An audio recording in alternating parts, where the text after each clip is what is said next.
ça me concerne de toute façon, c'est ma cousine, Elle s'appelle Matip, elle est à l'Ouest, elle vient d'ailleurs d'être une des Miss à l'Ouest, ça l'a gagné. La particularité de Matip, c'est que elle est de mère Bassa de Ngambé, elle est de père Bamoun. La mère de Matip est de père Bassa de Ngambé et de mère Ewondo. Le père de Matip est du père Bamoun et de mère du Mbam. Elle est dans le Mbam, là, quelque part, en Gambetika, je crois, dans le Mbam, comme ça. Matip vient d'avoir un enfant avec un monsieur tout pourri qui lui a des ramifications du côté du théâtre.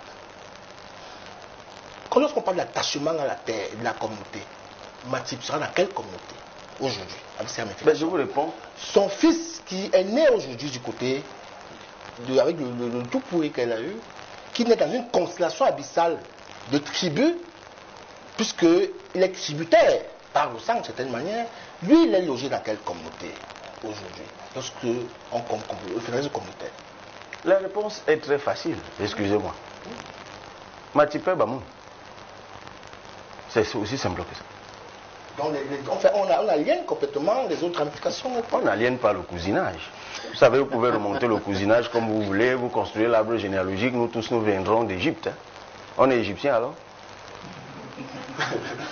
Ah non, répondez à la question. Non, c'est pas vous qui posez la question ici. Ah, bon, maintenant vous vous y mettez à deux pour Permettez.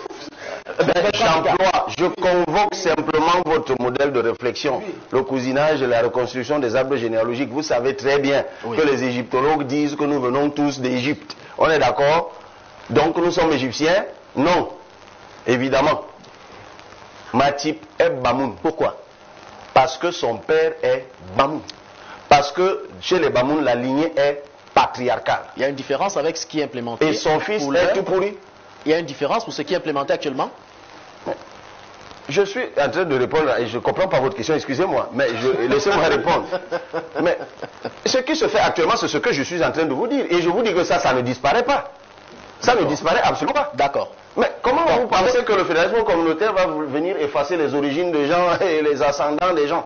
Je vous dis pour le cas de votre cousine. Elle est Bamoun. Elle est Bamoun. Oui. Un point, un trait. Dans le contexte actuel, on dirait parce que son père est Bamoun. Mais même dans le contexte du fédéralisme communautaire, elle est Bamoun. D'accord. Son fils est tout pourri. Il n'y a même pas un début de débat. Parce que chez les tout pourris, la lignée est patriarcale. Mais attendez, puisque vous prenez des exemples personnels, ma femme est moitié Boulou, moitié Ewondo. Alors, mon enfant est quoi? S'il n'est pas Bassa, des Ekaïle, quoi.